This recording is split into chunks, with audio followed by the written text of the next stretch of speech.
کی ہوئی آیتیں سورہ ہود 12واں پارہ دوسرا رکوع شروع ہو رہا ہے. پارے کا بھی دوسرا رکوع شروع ہو رہا ہے اور سورہ ہود کا بھی دوسرا رکوع شروع ہو رہا ہے. آیت نمبر 8 تک بات ہو چکی تھی. آیت نمبر 9 اور 10 کا جو مضمون ہے وہ انسان کی ایک طبیعت کی کیفیت ہے کہ جب راحت آتی ہے تو اب سمجھتا ہے کہ راحت ہی ہمیشہ رہے گی. پچھلا ریکارڈ بھول جاتا ہے اور جب تکلیف آتی ہے تو بہت جلد مایوس ہو جاتا ہے اور سمجھتا ہے کہ اب اس کے بعد کبھی تکلیف نہیں ہو سکتی. دونوں صورتوں کو اللہ نے یہاں بیان کیا ہے.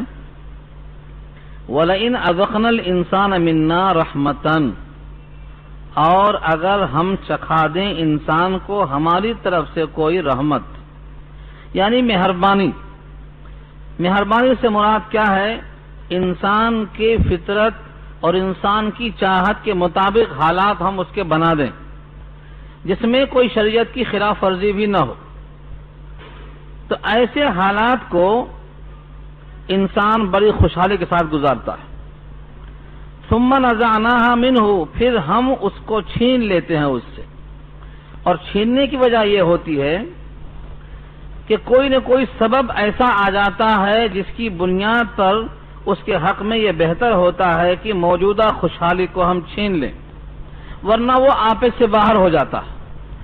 یعنی اس نعمت کی قدردانی وہ نہیں کر پاتا، ناشکری پہ آ جاتا. نتیجے میں اس کے لیے بہتر یہ ہوتا ہے کہ ہم اس کی وہ حالت بدل دیں. نزعناها منه، تو ہم اس سے وہ چیز چھین لیتے ہیں. جیسے ہی مہربانی چھینی جاتی ہے، انه لیئوس کفور، بے شک وہ ناشکرا اور مایوس ہو جاتا ہے. لیئوس اردو میں مایوس جس کو بولتے ہیں. مایوس کے معنی آس توڑ بیٹھتا ہے، نا امید ہو جاتا ہے. اور کفور کفران نعمت، ناشکری کا اعلیٰ درجہ، یعنی انتہا درجے میں اللہ کی ذات سے، اپنے مستقبل سے پھر کبھی راحت ملے گی اس کے بارے میں مایوس اور نا امید ہو کے رہ جاتا ہے. اس کے برخلاف وَلَئِنْ أَذَقْنَاهُ نَعْمَاءَ، اور اگر ہم اس کو چکھا دیتے ہیں نعمتیں. نعماء کے معنی نعمت. بعد ضراء مستہ، اس تکلیف کے بعد جو اس کو پہنچی ہے. دنیا میں تکلیفیں، کلفتیں، پریشانیاں بہت زیادہ آ چکی تھیں.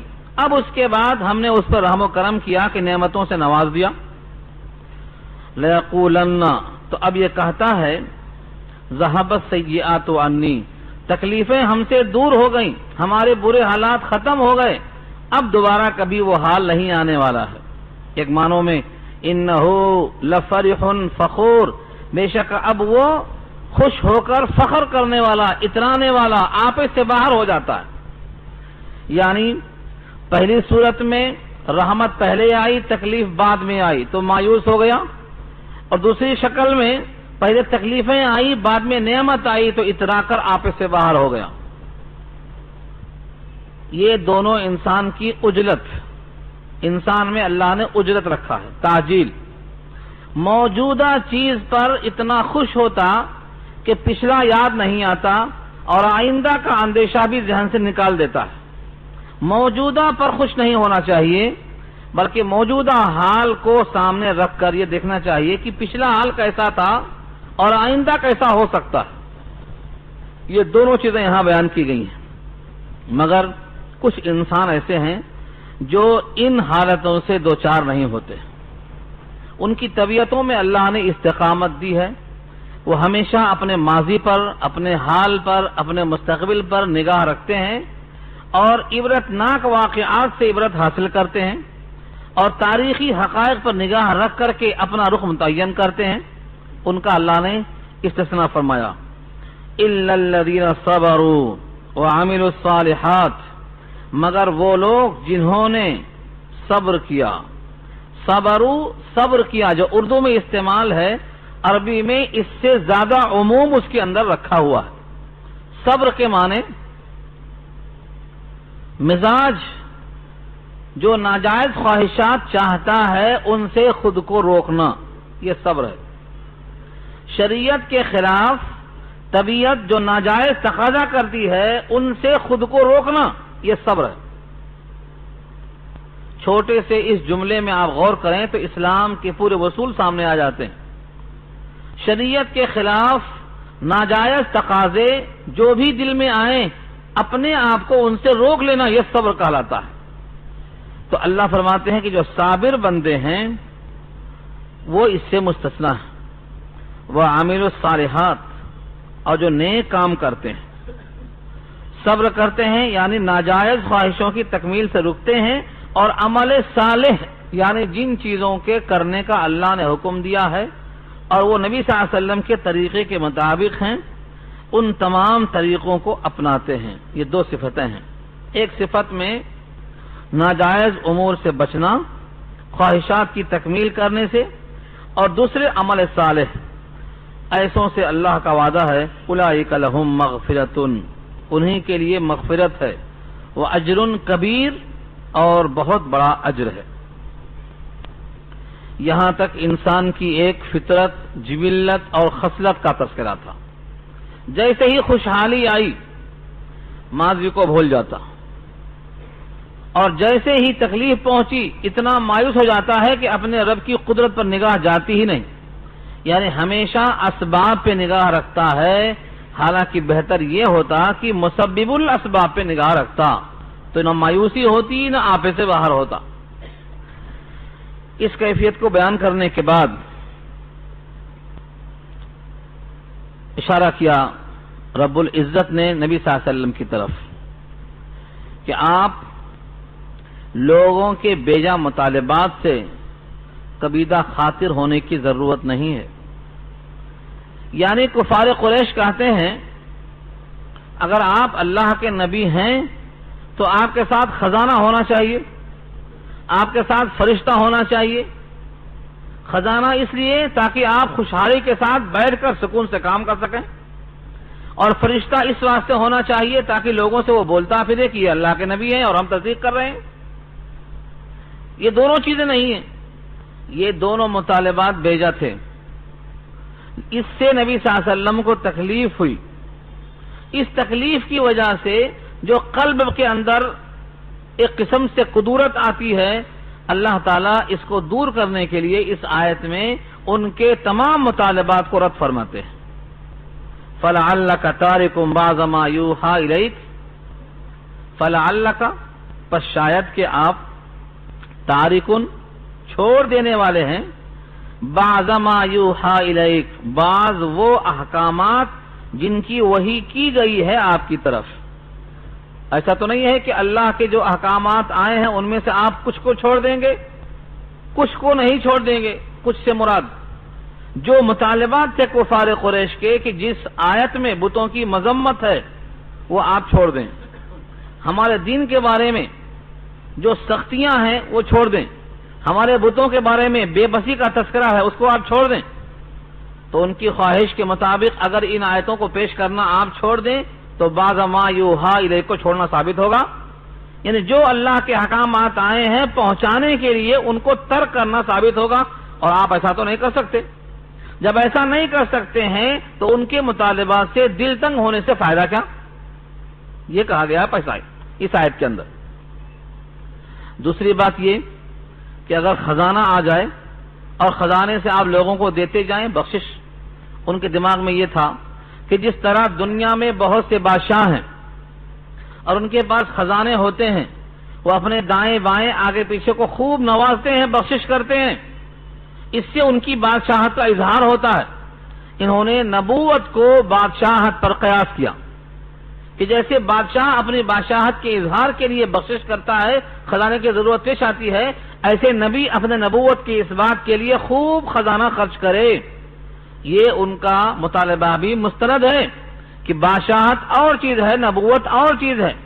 نبوت میں علم کی تقسیم ہوتی ہے، بادشاہت میں خزانے کی تقسیم ہوتی ہے، دونوں کا محمل اور مصرف الگ الگ ہے، ایک کو دوسرے پر قیاس کرنا غلط ہے۔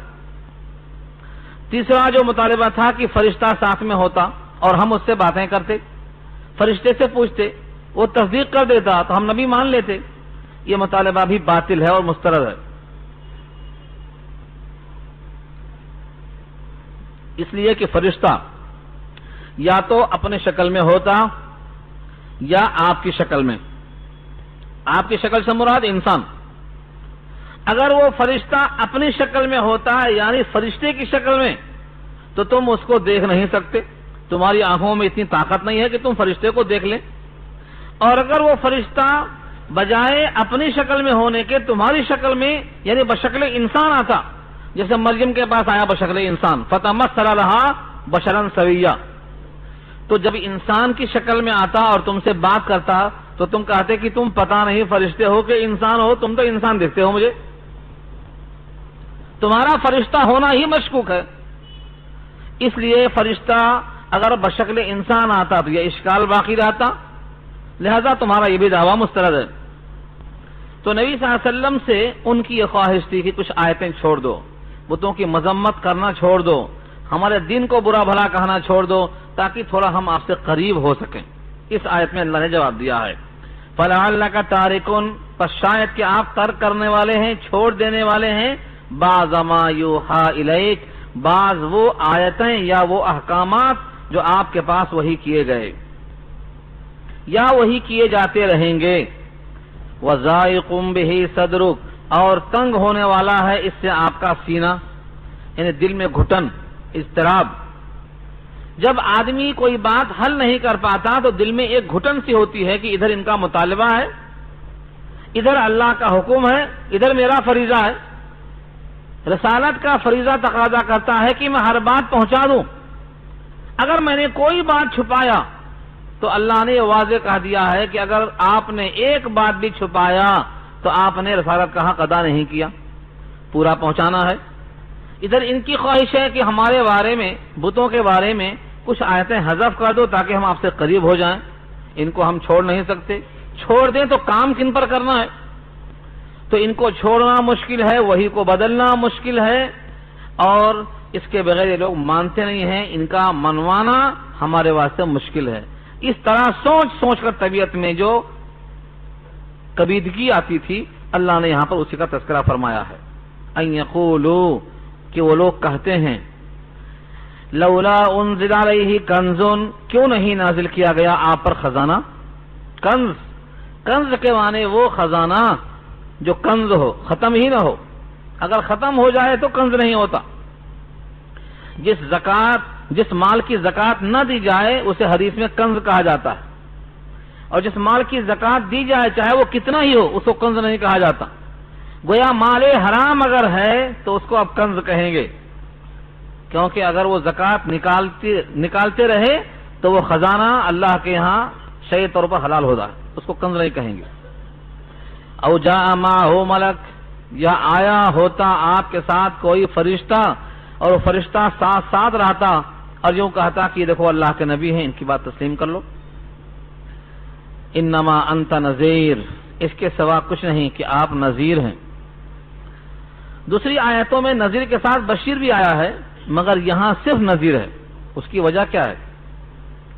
در حقیقت جب کوئی انسان ماننے والا بھی ہو اور کچھ انکار کرنے والے تو پھر آپ کی دو صفتیں ظاہر ہوتی ہیں، ماننے والے کے لیے بشیر اور نہ ماننے والے کے واسطے نذیر. ڈرانا اور خوشخبری دینا. جو مان جائے اس کو بشارت ہے جنت کی، اور جو نہ مانے اس کو اندیشہ دلاتے ہیں جہنم کا. لیکن یہاں جب دعوت شروع ہوئی ہے تو ماننے والے کوئی تھے ہی نہیں، یہاں تک کہ آپ تنہا شروع ہوئے. اللہ پر ایمان لانے والے سب سے پہلے آپ خود ایمان لائے. چنانچہ سورہ بقرہ کی آیت آ چکی ہے آمن الرسول بما انزل الیہ من ربہ والمؤمنون، جو نازل ہوا ہے رب کی طرف سے اس پر سب سے پہلے ایمان لانے والے خود اللہ کے رسول ہیں. اس کے بعد ایمان والے صحابہ، پھر قافلہ بڑھتا گیا، 1 سے 2، 2 سے 3، 3 سے 4 بڑھتا چلا گیا قافلہ.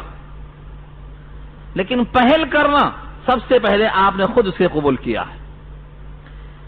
تو آپ کیا تھے؟ دوسروں کے حق میں نذیر تھے. جب لوگ آگے بڑھتے گئے تو ان کے حق میں آپ بشیر بھی ہوئے.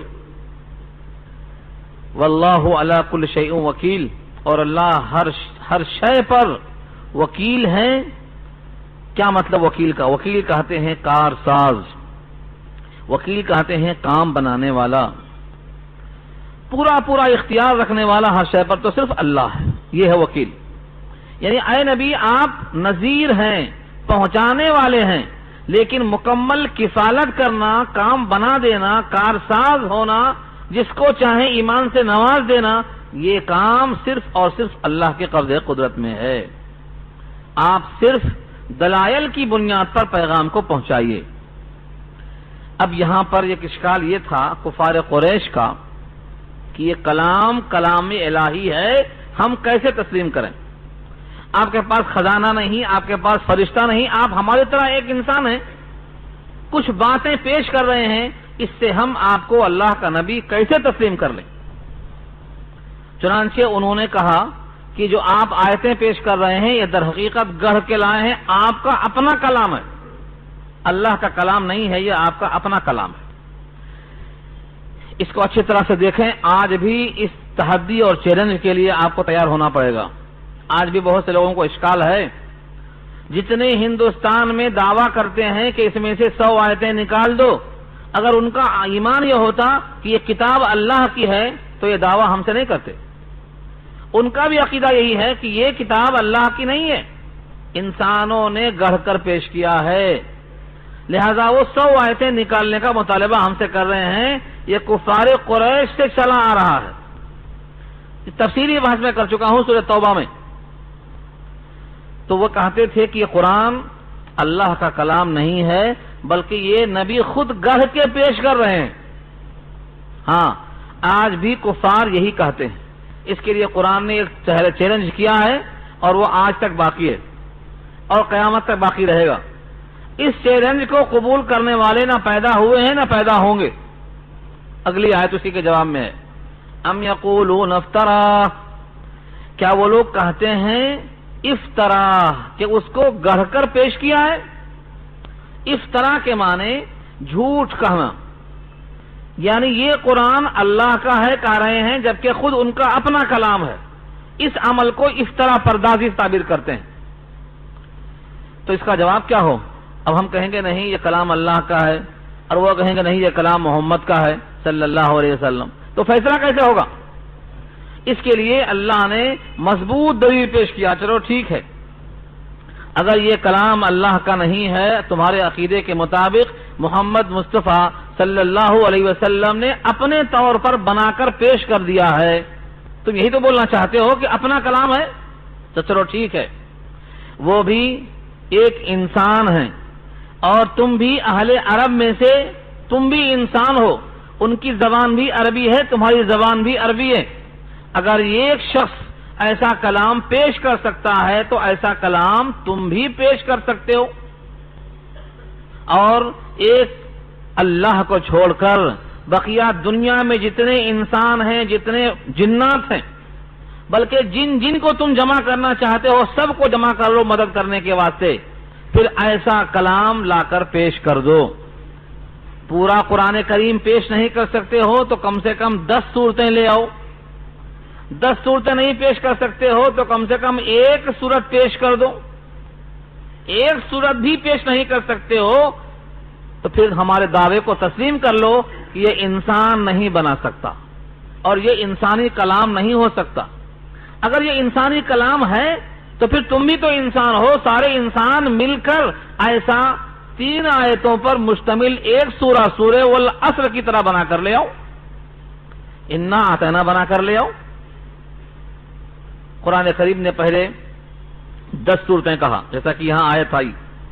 یہ آیت نمبر 13 ہے سورہ ہود کی، جس میں کہا 10 سورتیں بنا کر لاؤ.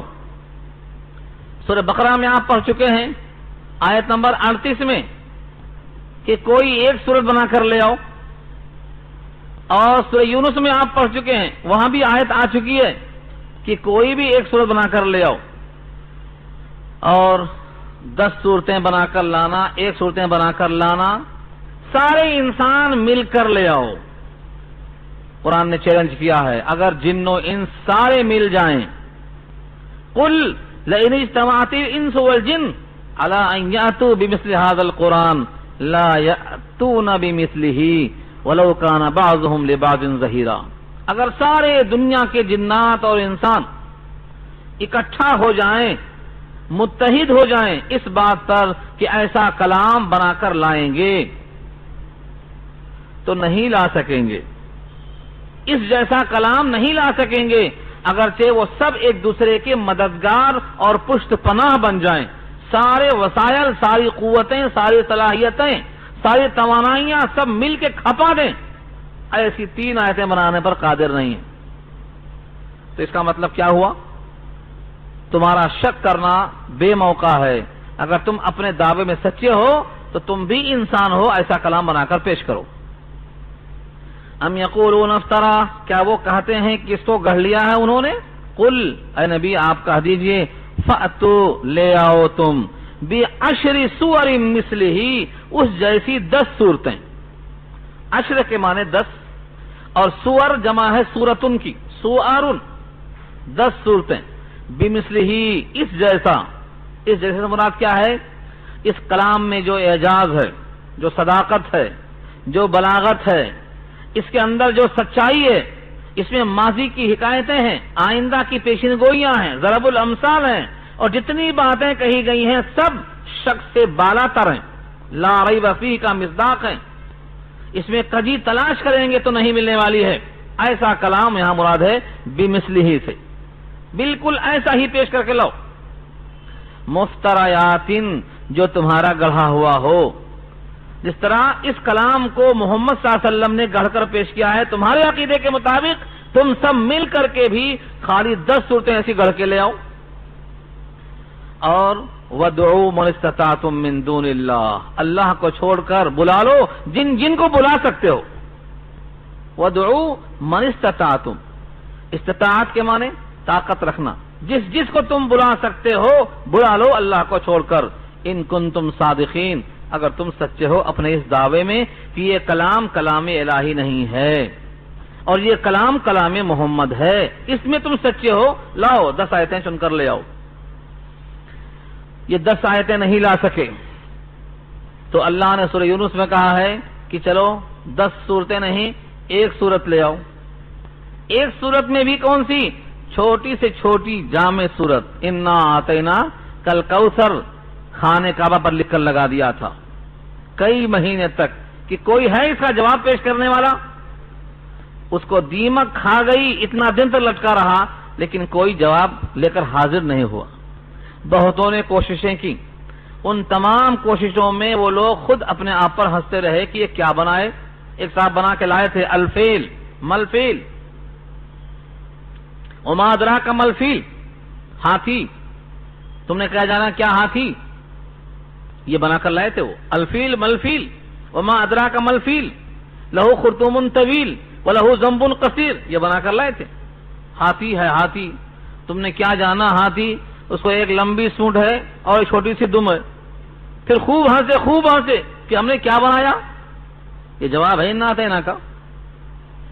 القاریہ کا الم تری کیف فعل ربک باصحاب الفیل کا بنا کر لائے تھے. تو یہ خود ہنسے اور ہنس کے پھاڑ کے پھینک دیے. ایک کسی بوڑھے کو رکھے تھے، اسی کام پر وقف کر دیے تھے. اس کا کمرہ پورا چندیوں سے بھر گیا، لکھتا پھاڑتا پورا کمرہ چندی خانہ ہو گیا لیکن ایک آیت نہیں بنا سکا. تو یہ چیلنج ختم نہیں ہو گیا، یہ قیامت تک کے واسطے ہے. آج بھی یہ چیلنج باقی ہے. ہندوستان کے نہیں، ساری دنیا کے یہودی اور نصارہ اور مشرکین سب مل کر قرآن کریم کی طرح 3 آیتیں بنانے پر قادر نہیں ہیں. آج بھی یہ تحدی اور چیلنج باقی ہے. یا تو بنا کر لے آؤ تو انسانی کلام مان لیتے ہیں، اور اگر تم سب مل کر نہیں بنا سکتے ہو ایک صورت تو تمہاری صورتیں ایسی کیسے باقی رہیں گی کہ تم سچے ہو. اگر یہ انسانی کلام ہے تو سارے انسان مل کر اب دوبارہ کیوں نہیں بنا سکتے. لہذا اس کو کلام الہی ماننا پڑے گا. اور جب تم نے اس کو کلام الہی مان لیا تو یہ خود معجزہ ہے. تم نے نبی صلی اللہ علیہ وسلم سے خزانہ اور فرشتوں کی آمد کیوں مانگا تھا؟ اسی لیے نا کہ تاکہ تصدیق ہو جائے کہ یہ نبی ہیں، تاکہ ان کو ہم مان لیں. تو نبی کی نبوت پر دلیل چاہیے تو قرآن سے بڑی دلیل بطور معجزے کے اور کیا ہونا چاہیے؟ اب تو چلو نبی کو مان لو.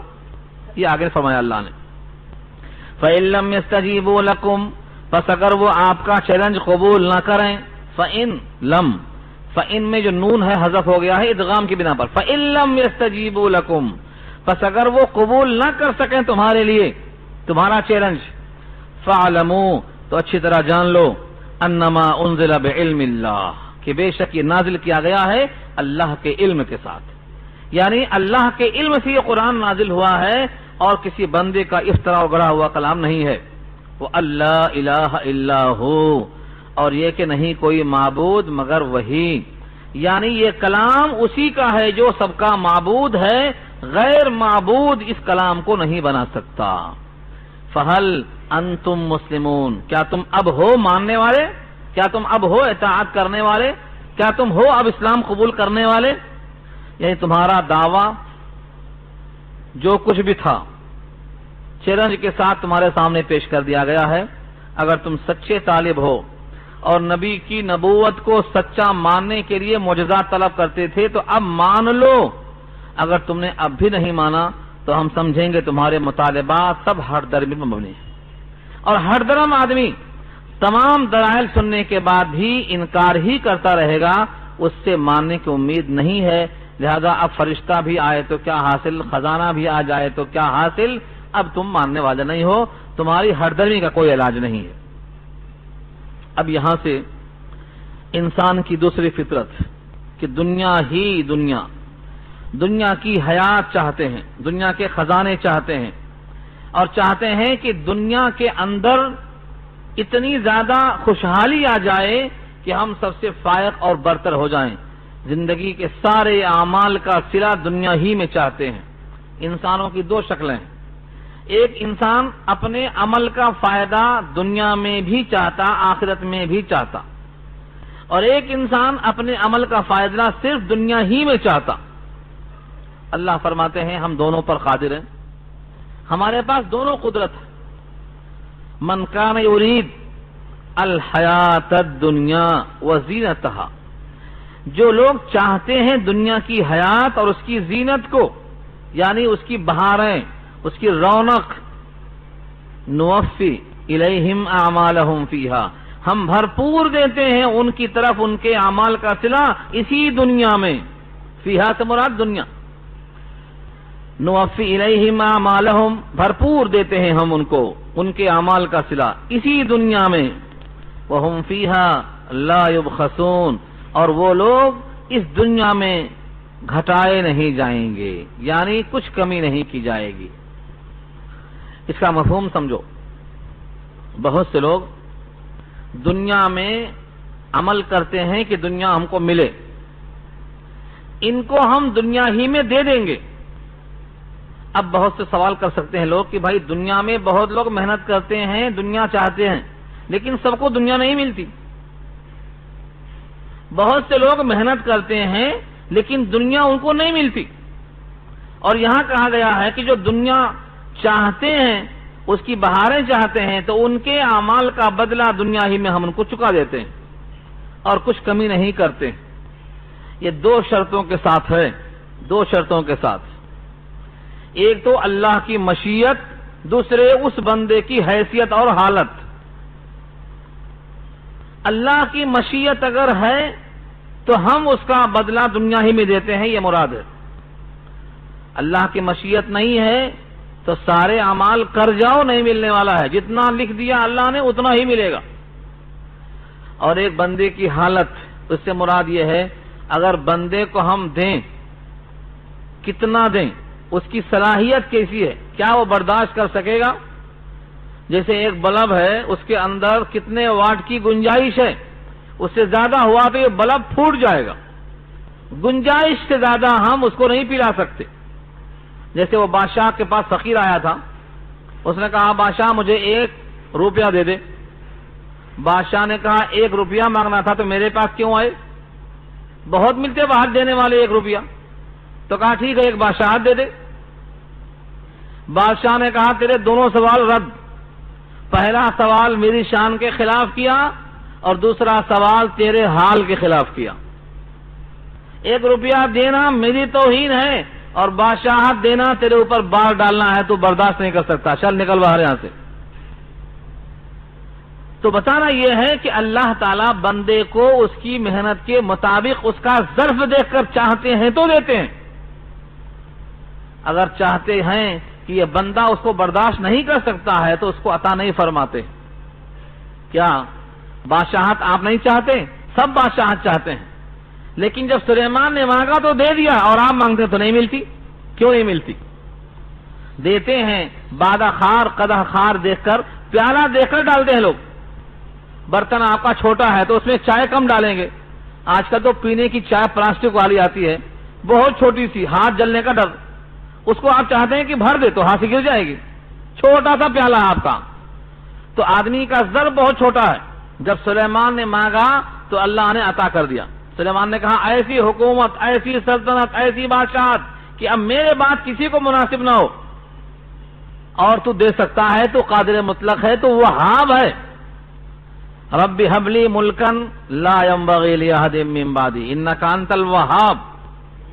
اللہ کہتے ہیں فسخرنا له الريح، ہم نے دے دیا اس کو جناتوں پر، ہواؤں پر، دریاؤں پر ایسی حکومت دے دیا کہ اب قیامت تک کسی کو ایسی حکومت نہیں مل سکتی. کیوں؟ اللہ نے ان کا ظرف دیکھا اور دے دیا، تو کمی تو نہیں ہوئی وہاں سے. لیکن جب ہم مانگتے ہیں تو ہم کو وہ بات کیوں نہیں ملتی ہے؟ کیونکہ چھوٹا بچہ اگر کانچ کا گلاس مانگتا ہے تو باپ نہیں دیتا، بولتا یہ گرائے گا، کانچ بھی پھوٹے گی، ہاتھ بھی زخمی ہوگا، اس کو تو پلاسٹک کا گلاس چاہیے ہاتھ میں اس کے. تو ہم اگر تمکن اقتدار دنیا میں چاہتے ہیں تو سلیمان کی طرح شرطیں پوری کرنا پڑے گا. وہ شرطیں انشاءاللہ آپ کو سورہ نور کی آیت نمبر 55 میں ملے گا. ہاں، سورہ نور 18واں پارہ آیت نمبر 55، اس میں اللہ نے وہ شرطیں رکھ دی ہیں. وعد اللہ، اس وعدے کو وہاں پڑھ لینا. اس وعدے کو میں یہاں لاؤں گا تو بات ادھر نکل جائے گی. اللہ نے وعدہ کیا ہے اگر تم میں سے کوئی عمل صالح ہماری مرضی کے موافق اور ایمان جو ہمیں مطلوب ہے اس کے معیار کے مطابق حاصل کر لیتا ہے تو زمین میں خلافت ہم دیں گے. اس کے مرضی کا جو دین اسلام ہے دنیا میں اس کو ہم جمع دیں گے، اور جو خوف لگا ہے غیروں سے اس کو امن سے تبدیل کر دیں گے. یہ تینوں وعدے اللہ کے وہی پورے کریں گے. دنیا سے دنیا کے فائدے چاہتا ہے. من کان یرید الحیات الدنیا وزینتہا، جو چاہا کرتے ہیں دنیا کی حیات اور اس کی رونق اور بہاریں، نوفی الیہم، ہم دیتے ہیں ان کو اسی میں، اعمالہم، ان کے اعمال کا صلہ، فیہا سے مراد دنیا، وہم فیہا لا یبخسون، اور وہ اس دنیا میں کمی نہیں کیے جائیں گے بلکہ پورا پورا دیے جائیں گے. ایک کافر ہے، دواخانہ کھول دیا، بہت سے مریضوں کو فائدہ ہو رہا ہے. اس کافر کو اس دواخانے سے جو ثواب ملتا ہے اس کا صلہ آخرت میں نہیں ملے گا، یہی ملے گا، بول رہے ہیں رب کریم. دنیا ہی میں ملے گا صلہ اس کا. غریبوں کو کھانا کھلایا، اس کا بدلہ وہاں نہیں، یہی ملے گا. اکثر و بیشتر مسلمان یہ نہیں جانتے کہ اللہ تعالی کے پاس کسی عمل کا بدلہ ملنے کے لیے ایک شرط ہے، وہ ہے ایمان. جب تک ایمان کی شرط نہ پوری ہوگی دنیا میں چاہے سارے اعمال صالحہ کر گزریں آپ، اس کا کوئی صلہ اللہ کے پاس نہیں ملنے والا ہے. اس کی مثال یوں سمجھ لو، جب تک ایک ملازم، ایک نوکر اپنے مالک کا وفادار نہ ہو جائے تب تک اس کے کسی عمل کی تنخواہ نہیں ملے گی. جب تک اس کے اوپر غداری کا الزام ہے تنخواہ کہاں سے ملے گی؟ تو جو بندہ مومن نہیں ہے، ایمان سے خالی ہے، وہ غدار کے برابر ہے. کیونکہ زمین اللہ کی، آسمان اللہ کا، فضائیں اللہ کی، ہوائیں اللہ کی، جو رزق کھاتا ہے یہ اللہ کا، اس کی حیات اللہ کی طرف سے، اور سجدہ کرتا ہے غیر اللہ کو تو غدار ہے. تو پھر کیا ہے یہ؟ اس لیے اللہ کے ہاں کسی عمل کا کوئی صلہ نہیں ملے گا جب تک کہ یہ وفادار نہ بن جائے. اسی کا نام ایمان ہے.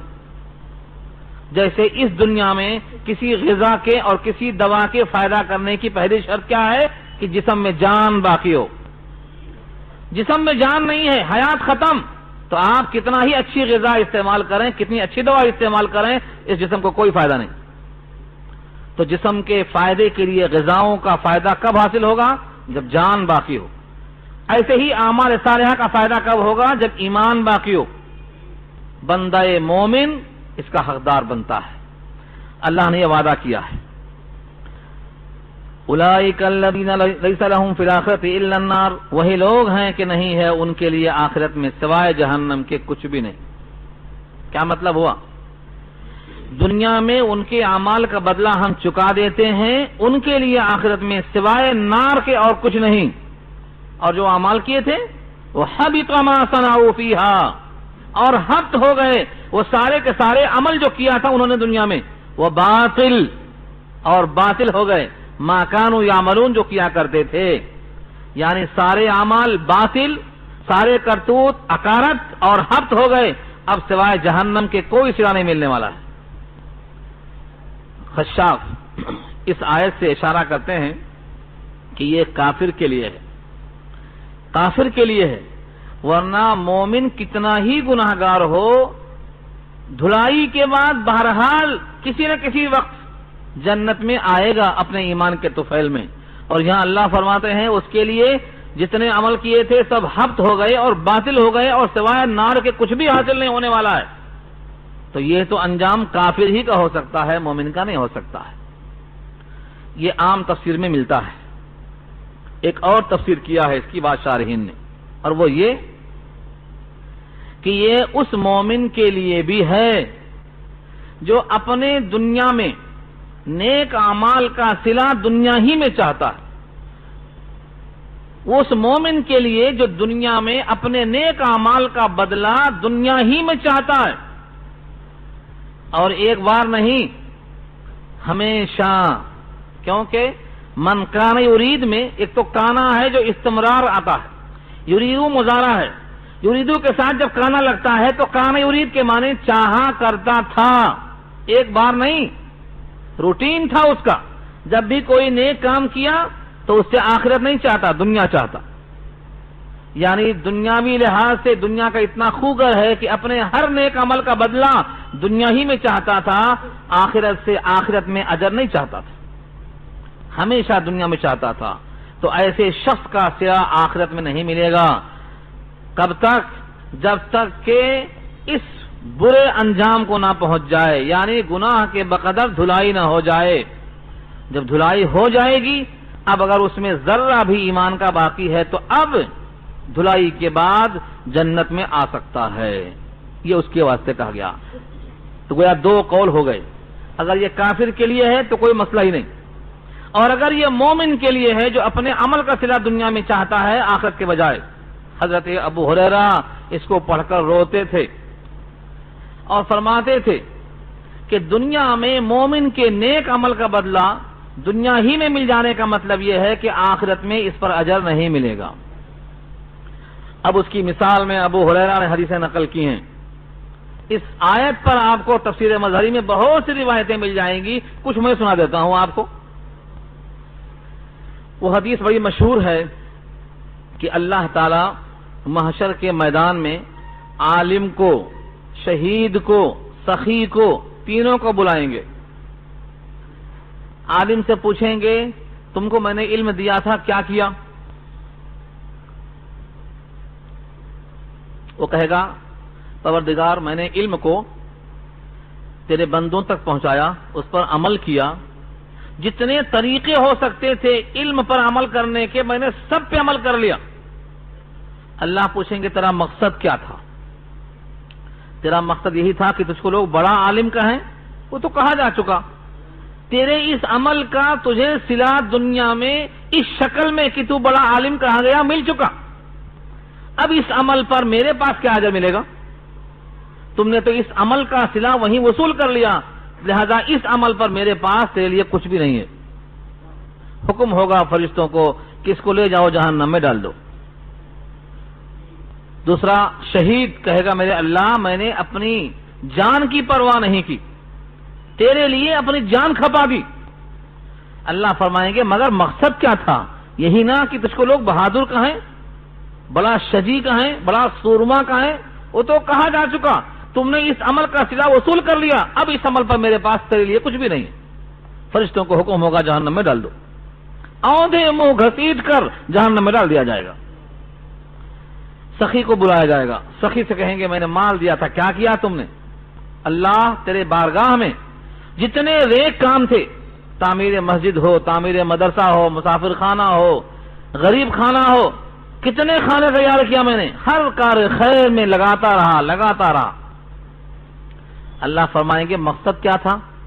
مجھے راضی کرنا مقصد تھا تو میں راضی ہو جاتا، مگر تمہارا مقصد کیا تھا کہ تجھ کو لوگ بڑا سخی کہا جا چکا، بڑا چرچا ہوا تیرے ناموں کا، اس عمل کا تجھے صلہ وہیں مل چکا، اب میرے پاس اس عمل پر تیرے لیے کچھ بھی نہیں ہے۔ فرشتوں کو حکم ہوگا ان کو بھی ڈال دو۔ تو عالم کو، سخی کو، شہید کو، یہ تینوں سپر ہیں بالکل اپنے کام میں، شہید کی شہادت اور عالم کا علم اور سخی کی سخاوت، تینوں چیزیں بڑی معیاری ہیں، لیکن اخلاص نہ ہونے کی وجہ سے تینوں کا انجام جہنم ہوا۔ حضرت ابو ہریرہ اس پر روتے تھے، انس بن مالک اس پر روتے تھے، اور آپ کو یاد ہے حضرت عبد الرحمن ابن عوف رضی اللہ تعالی عنہ جب روزے کی حالت میں دسترخوان پر بیٹھے نعمتیں دیکھی تو کہا ایسا لگتا ہے کہ میرے نیک اعمال کا بدلہ ان نعمتوں کی شکل میں دسترخوان پہ آ گیا ہے۔ روتے روتے ہچکیاں بچ گئیں، دسترخوان سے اٹھ گئے، افطار نہیں کر سکے ہو۔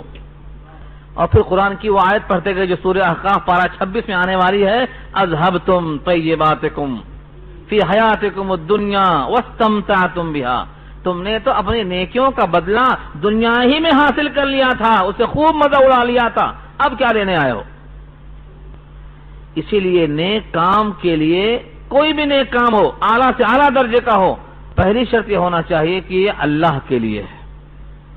اسی لیے ابراہیم اور اسماعیل دونوں پیغمبر علیہم السلام خانہ کعبہ کی تعمیر کرتے ہوئے اللہ سے کہتے ہیں ربنا تقبل منا، ہم سے آپ قبول کر لیں، کیونکہ اگر آپ یہ قبول نہ کریں تو خانہ کعبہ کی تعمیر کا صلہ ہم کس سے لیں گے؟ تو بیت اللہ کی تعمیر کا صلہ بھی ہم اللہ سے اس وقت لے سکتے ہیں جب اللہ اسے قبول کر لیں۔ اسے ہم اخلاص کہتے ہیں، مخلصین لہ الدین۔ اخلاص کسے کہتے ہیں؟ ہر کام خالص اللہ کے لیے ہو تو اللہ سے اجر ملتا ہے، اور جو کام خالص نہ ہو اللہ کے لیے بلکہ دوسروں کو خوش کرنا مقصد ہو، اللہ فرماتے ہیں جن کو میرے ساتھ جوڑا تھا ان سے ہی صلہ مانگ لے، میں ان سے بے نیاز ہوں۔ چنانچہ مسند امام احمد کی روایت ہے من صلی یرائی فقد اشرک ومن صام یرائی فقد اشرک ومن تصدق یرائی فقد اشرک، جس نے دکھاوے کا روزہ رکھا اس نے شرک کیا، دکھاوے کی نماز پڑھا اس نے شرک کیا، دکھاوے کی خیرات کیا اس نے شرک کیا، یعنی اس عمل میں اللہ کے ساتھ غیر کو شریک کر لیا، یہ ہے شرکت، اسی کا نام شرک کرنا ہے۔ اگر نماز صرف اللہ کے لیے ہے تو کسی کو خوش ہونے نہ خوش ہونے سے کیا فرق پڑتا ہے، کسی کے دیکھنے نہ دیکھنے سے کیا فرق پڑتا ہے؟ صحابہ کرام بھی کیا کھول کر پوچھتے تھے۔ ابو ہریرہ پوچھتے ہیں کہ اللہ کے نبی میں نماز پہلے سے پڑھ رہا ہوں اپنے کمرے میں، اچانک کوئی گھر میں آ گیا میرے، اس نے مجھے دیکھا کہ میں نماز کی حالت میں ہوں، اس سے میرے دل میں خیال آیا کہ میرے بارے میں اس کے دل میں حسن ظن پیدا ہوا ہوگا، کیا یہ بھی شرک ہے؟ اللہ کے حبیب فرماتے ہیں جبکہ تمہارا ارادہ ایسا نہیں تھا تو یہ شرک نہیں ہوتا۔ کتنی لطافت ہے یہ تو بہتر ہے کہ تمہارے نیک کام پر ایک بندہ گواہ بن گیا، لیکن اگر یہ نیت ہو جائے کہ لوگوں کے سامنے میری خیرخواہی ظاہر ہو جائے تو یہ عمل میں شرکت ہے، اسی کا نام شرک ہے۔ تو جو بندہ دنیاوی کام دنیا میں رہ کر ہر عمل کا بدلہ دنیا ہی میں چاہتا ہے، اللہ فرماتے ہیں اس کو آخرت کے اجر کا یقین نہیں، اسی لیے ہم دنیا ہی میں اس کا حساب چکتا کر دیں گے۔ اللہ تعالیٰ ہر بندے کے عمل کا حساب دنیا ہی میں دے دیتے ہیں سوائے مومن کے، مومن کے عمل کا بدلہ اس کے ایمان کی وجہ سے آخرت میں عطا فرمائیں گے، لیکن شرط وہی اخلاص۔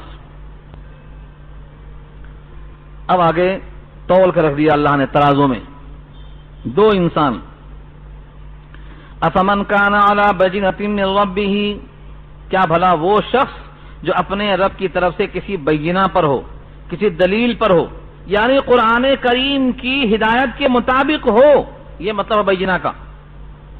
بھلا وہ شخص جو اپنے رب کی طرف سے بینہ پر ہو، یعنی قرآن کریم کی ہدایات کے مطابق ہو.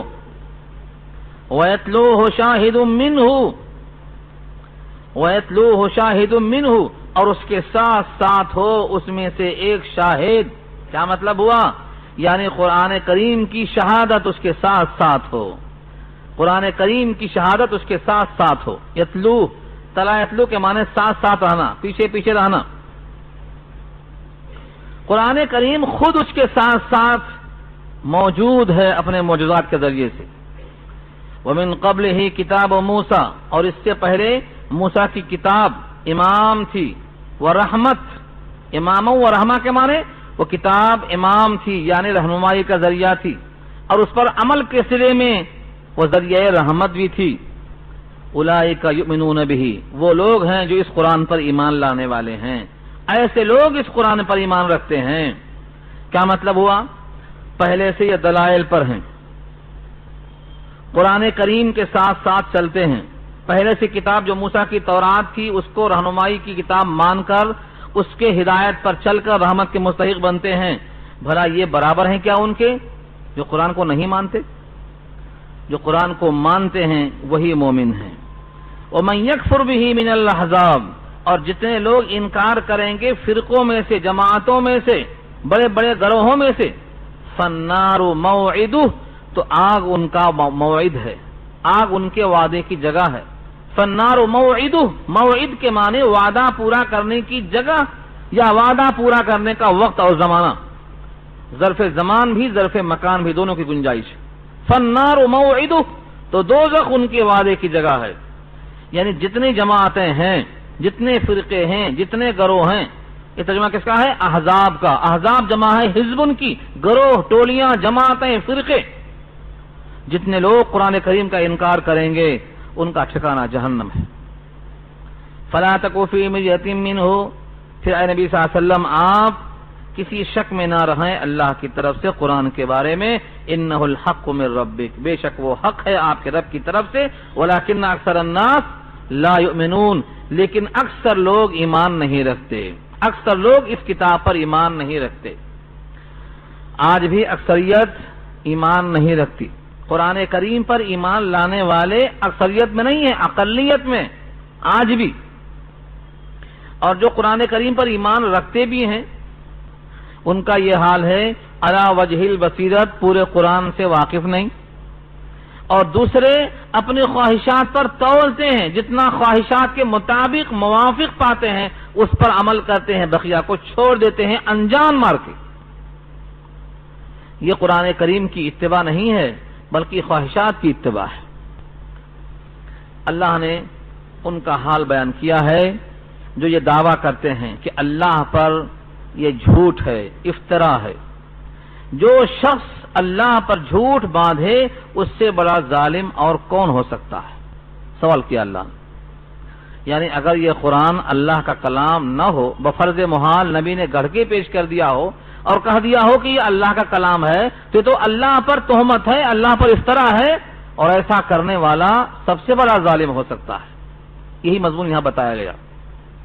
ومن اظلم، اور ایسے شخص سے زیادہ ظلم کرنے والا کون؟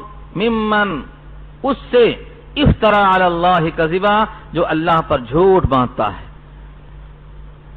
اولئک یعرضون علی ربہم، یہی لوگ ہیں جو پیش کیے جائیں گے اپنے رب کے پاس. رب کے سامنے پیشی ہوگی اور یہ سب اللہ کے سامنے حاضر کیے جائیں گے. اور سورہ مریم نہ بھولے کہ ایک ایک شخص تنہا تنہا پیش کیا جائے گا.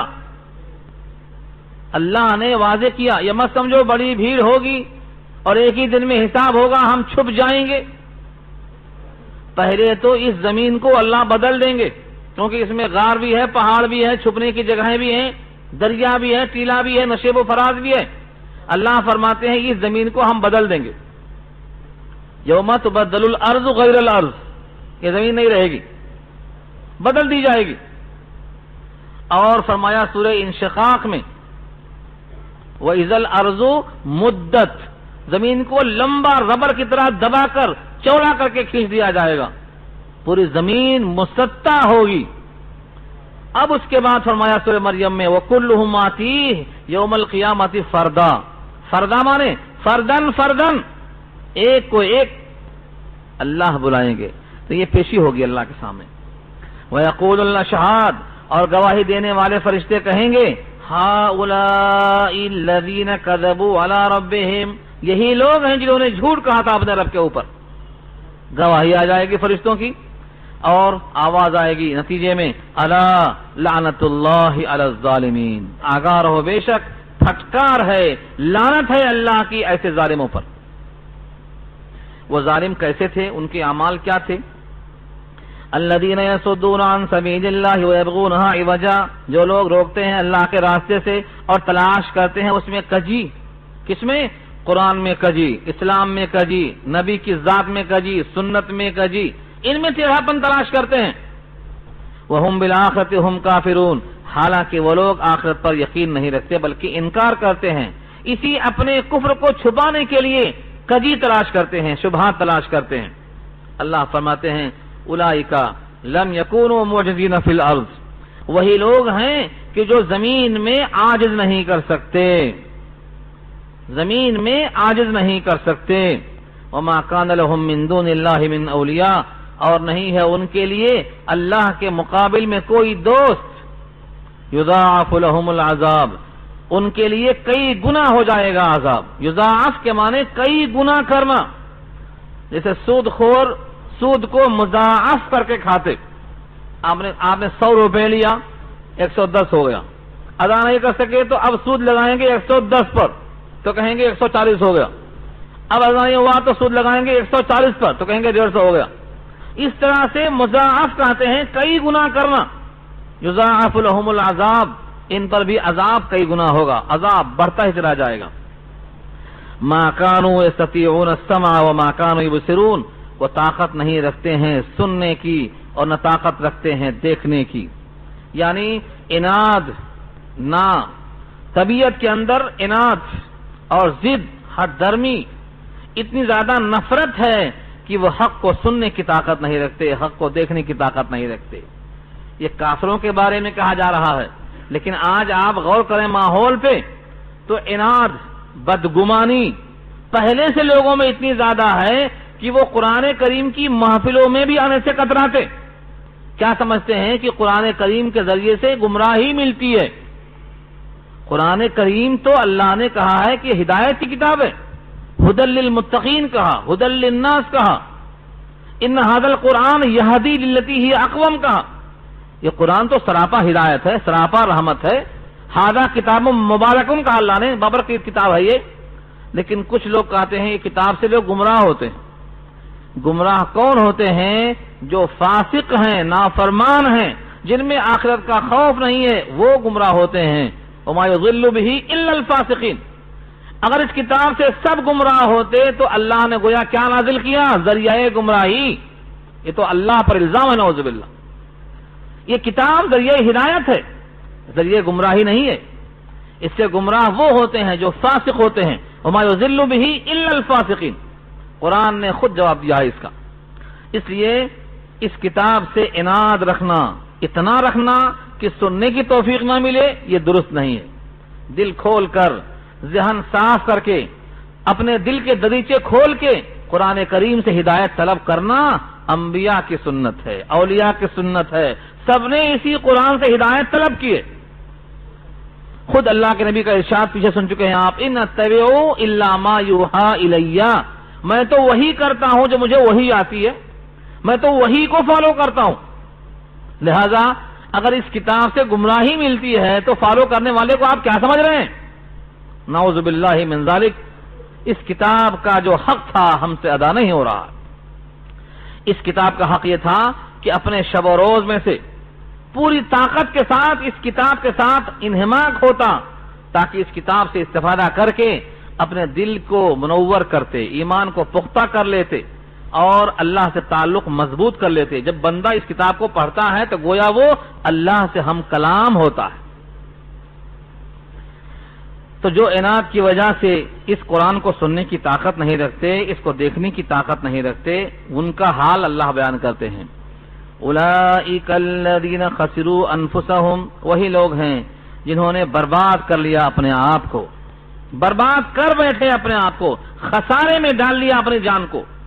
وَضَلَّ عَنْهُمْ مَا كَانُوا يَفْتَرُونَ، اور گم ہو گیا ان سے جس کو وہ گڑھ کر لایا کرتے تھے، سب ان سے غائب اور گم ہو گئے. لا جرم یقیناً انہم فی الآخرۃ هم الخاسرون هم الاخسرون، بے شک وہ آخرت میں سب سے زیادہ خسارے والے ہوں گے. هم الاخسرون، اخسر اس میں تفضیل ہے، خسارے میں سب سے زیادہ خسارے والے. اس کے بالمقابل جو ایمان والے ہیں ان کے واسطے بشارت ہے. ان الذین آمنوا وعملوا الصالحات، بے شک جو لوگ ایمان لے آئے اور عمل صالح کیا، واخبتوا الی ربہم، اور جھک گئے اپنے رب کی طرف. اخبتوا، یہ بہت نیا لفظ ہے آپ کے لیے.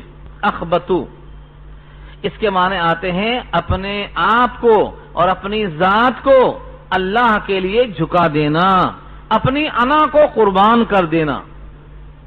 ایک موقع پر اللہ نے کہا ہے سورہ حج میں، وبشر المخبتین، جو لوگ متواضع ہیں ان کو بشارت دے دو. ایک مقام پہ فرمایا جو اللہ کے لیے عاجزی کرنے والے ہیں، یعنی اللہ کا حکم آتے ہی اپنی چوکڑی بھول جاتے، اپنی کوئی خواہش نہیں، اپنا کوئی جذبہ نہیں، اللہ کا حکم ہمارے سر آنکھوں پر. یہ مومن کامل کی دلیل ہے. ان کو اللہ نے کہا ہے وَأَخْبَتُوا إِلَىٰ رَبِّهِمْ، اور دل سے اپنے رب کی طرف جھک گئے. اولئک اصحاب الجنہ، یہ جنت والے ہیں. ہم فیہا خالدون، ہمیشہ ہمیشہ اس جنت کے اندر رہیں گے. آخری آیت میں اللہ نے ترازو رکھا ہے دونوں فرقوں کو تولنے کے لیے. اگر اس آیت میں آپ نے غور کر لیا تو ترازو آپ کے ہاتھ لگ گئی، آپ بھی تول لیجئے. مثل الفریقین کالاعمی والاصم والبصیر والسمیع هل یستویان مثلا، فرماتے ہیں رب کریم مثل الفریقین، دونوں فریقین کی مثال. مثل، فریقین سے مراد ایک مومن اور ایک کافر، ایک اللہ کی کتاب ماننے والا، ایک اللہ کی کتاب کا انکار کرنے والا، ایک آخرت کے لیے محنت کرنے والا اور ایک دنیا پر راضی ہونے والا. یہ ہے فریقین. دو ہی ترکیب، دو ہی فرقے ہیں، اللہ کو مانتا یا نہیں، آخرت مانتا یا نہیں، بس تیسرا کوئی راستہ نہیں. مثل الفریقین، دونوں فریقوں کی مثال کالاعمی والاصم والبصیر والسمیع. اعمی اندھا اور اسم،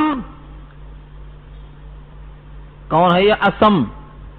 جس کو سننا نہیں آتا. آنکھ نہیں ہے تو اندھا اور کان نہیں ہے تو اسم، سن نہیں سکتا. اس کی بالمقابل دوسرا کون ہے؟ بصیر اور سمیع ہے. بصیر آنکھوں سے دیکھتا ہے اور سمیع کانوں سے سنتا ہے. تو ایک فریق سنتا بھی ہے، دیکھتا بھی ہے، اور ایک فریق اندھا بھی ہے، بہرا بھی ہے. یہ دونوں برابر ہیں کہ نہیں ہیں؟ پوچھا ہے اللہ نے آپ سے، هل یستویانی مثلا، بتائیے کہ دونوں برابر ہیں. دنیا میں کون کہتا ہے یہ برابر ہیں؟ ظاہر یہ ہے کہ جو آنکھ سے دیکھتا نہیں وہ بینا کے برابر نہیں ہو سکتا. ہاں، جس طرح دھوپ اور چھاؤں برابر نہیں، رات اور دن برابر نہیں، ظلمت اور نور برابر نہیں، جیسے بینا اور نابینا برابر نہیں، جیسے علم اور جہل برابر نہیں، ایسے ہی اندھا اور آنکھ والا برابر نہیں، اور ایسے ہی بہرا اور کانوں والا دونوں برابر نہیں. کیوں؟ یہ ہر جگہ محتاج ہے اور یہ ہر جگہ اپنے پاؤں پر چلنے والا ہے. دونوں میں اتنا بڑا فرق رکھا اللہ نے. کیا مطلب ہوا؟ جو مومن ہے قرآن سے استفادہ کرتا ہے، یہ آنکھ والا بھی ہے اور کان والا بھی ہے. اور جو ایمان نہیں رکھتا اور قرآن کو نہیں مانتا وہ دنیا میں اندھا بھی ہے، بہرا بھی ہے، بھٹکتا ہے، یہاں بہت بھٹکتا. اس کا کوئی پرسان حال نہیں. اس کے بھٹکنے کی مثال اگر تلاش کریں تو آپ کو ملے گی، تفصیل سے ملے گی. یہ آخری بات ہے انشاءاللہ اس درس کی. ایک صاحب نے مجھ سے سوال کیا تھا بہت پہلے 85 میں، وکیل صاحب تھے. وکیل صاحب نے پوچھا کہ آپ کے اسلام میں بڑی تنگی ہے. دیکھو سعودیہ میں آپ اسلام کی حکومت تسلیم کرتے ہیں، وہاں کسی کی پوجا کرنا جائز نہیں ہے سوائے اللہ کے، بس ساری نماز پڑھ سکتے آپ، دوسروں کی پوجا نہیں، بس اسلام۔ ہمارے ہندوستان میں دیکھ لو ہمارا دل کتنا بڑا ہے، کوئی خدا کی پوجا کرتا، کوئی بتوں کی پوجا کرتا، کوئی یہاں کوئی وہاں، جس کو جہاں دیکھو چلا جا رہا ہے۔ ہمارا دل بہت بڑا ہے، ہم اور آپ اور ایسے کتنے انسان سوچیں گے کہ واقعی یہاں بڑی وسیع ظرفی ہے، دل بہت بڑا ہے، جس کا دو دل چاہے کھائے، جہاں چاہے جائے، جو چاہے پیے، جو چاہے پہنے، جس کی چاہے بندگی کرے، جہاں چاہے سجدہ کرے، بہت اچھا ہے۔ تو ہم نے کہا اگر آدمی اندھا ہے اور کنویں میں گرتا ہے تو آپ پکڑتے کہ چھوڑ دیتے؟ آدمی اندھا ہے اور کنویں میں گرتا ہے تو آپ پکڑتے کہ چھوڑ دیتے؟ اس کو کانے پکڑتے؟ میں نے کہا ایک بچہ کھیلتا ہے، اس کا پاؤں آنکھ پہ پڑنے والا ہے، آپ دیکھ رہے ہیں، اس بچے کو اٹھاتے کہ چھوڑ دیتے؟ کہا اٹھائیں گے۔ میں نے کہا اسی کو آپ سمجھتے ہیں کہ سختی ہے؟ یہی ہے سختی۔ انسان وہ ہے جو اپنے لیے پسند کرے، وہی اپنے بھائی کے لیے پسند کرے۔ ہم کو جس نے پیدا کیا ہے اسی نے آپ کو پیدا کیا ہے، ہم دونوں کی سانس اس کے قبضے میں ہے، تو ہم اسی کو سجدہ کرتے ہیں اور چاہتے ہیں کہ تم بھی سجدہ اسی کو کر دو۔ اور جو بھٹکا ہوا ہے، یہاں وہاں گرتا ہے، لڑکتا ہے، اس کو نہ پکڑنا انسانی شرافت کے خلاف ہے۔ اگر نابینا کنویں میں گرتا ہے اور آپ نہ پکڑیں تو آپ کو شریف انسان کون کہے گا؟ بچہ آگ میں جاتا ہے اور آپ اس کو نہ سنبھالیں، گرتا ہوا دیکھ لیں تو آپ کے دل میں انسانیت ہے یہ کون مان لے گا؟ اس لیے جس کو آپ سمجھتے ہیں کہ آزادی ہے یہ گمراہی ہے، جس کو سمجھتے ہیں کہ آپ سختی اور تلخی ہے یہ محبت کا جذبہ ہے۔ تو قرآن نے کہا جن پر ایمان ہے ان کے پاس آنکھ بھی ہے، کان بھی ہے، اور جس میں ایمان نہیں ہے وہ اندھے بھی ہیں، بہرے بھی ہیں۔ هل یستویان مثلا، کیا دونوں مثالیں برابر ہیں؟ اگر نہیں ہیں افلا تذکرون، تم تذکر کیوں نہیں کرتے، تم دھیان کیوں نہیں دیتے کہ اس کتاب سے رہنمائی حاصل ہو جاتی ہے۔ رہنمائی کیسے حاصل ہوگی؟ اب یہاں سے نیا رکوع شروع ہوتا ہے۔ حضرت نوح کا واقعہ تفصیل سے آ رہا ہے کہ ان کا بیٹا، ان کی بیوی ان کی ہدایت سے دور رہے تو ان کا انجام کیسا ہوا۔ رشتہ یہاں بنتا ہے ایمان سے، نسب نامے سے رشتہ نہیں بنتا، ورنہ نوح پیغمبر ہیں، بیوی جہنم میں کیوں جاتی؟ نوح پیغمبر ہیں، بیٹا جہنم میں کیوں جاتا؟ رشتہ یہاں ایمان کا سب سے پختہ ہوتا ہے، نسب کے رشتوں سے بھی زیادہ۔ یہ بات سمجھانے کے لیے انشاءاللہ اگلے رکوع میں مکمل